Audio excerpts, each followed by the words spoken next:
तो महादेव गोविंद रानाडे, इसलिए इन्होंने भी क्या किया, अपने जितने भी इनके फॉलोअर्स थे, अनुयायी थे, तो इन्होंने उनसे कहा कि यार तुम जिन प्रथाओं में कमियां हैं उनको क्यों मानते हो?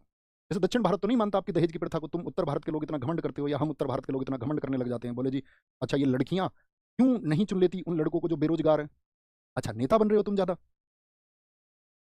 ये लड़कियां क्यों नहीं चुनती हैं, ये सरकारी नौकरी वाले को चुनती हैं? अरे सुरक्षा तो कम से कम चाहिए।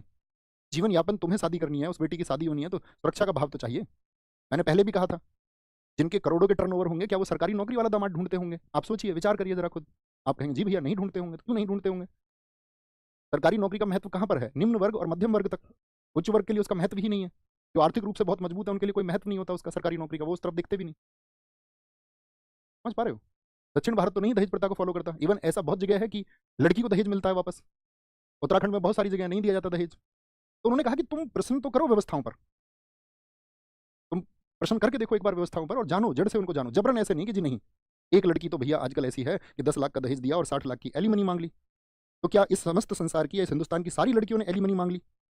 एलिमनी मांगने वाली लड़कियों की संख्या आज भी 0.01% है। और उन 0.01% की वजह से आज समाज की 99.99% लड़कियों को जज नहीं कर सकते हैं।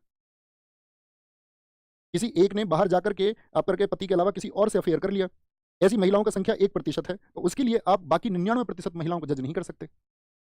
जब आप कभी स्त्री समाज पर ये प्रश्न लगाएंगे कि नहीं ये तो धोखेबाज हैं, मैं आपसे फिर कहता हूं कि इसी धोखेबाजी के क्रम में हमारी बहनें, हमारी भाभियां और हमारी माताएं भी आती हैं, तो वो प्रश्न चिन्ह उनके ऊपर भी लगता है। फिर विचार करना है थोड़ा।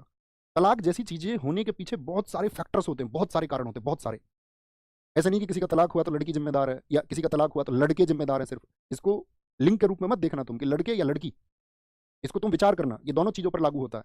बहुत जगह लड़के भी पिस जाते हैं, बहुत जगह लड़कियां भी पिसती हैं, वाइस वर्सा।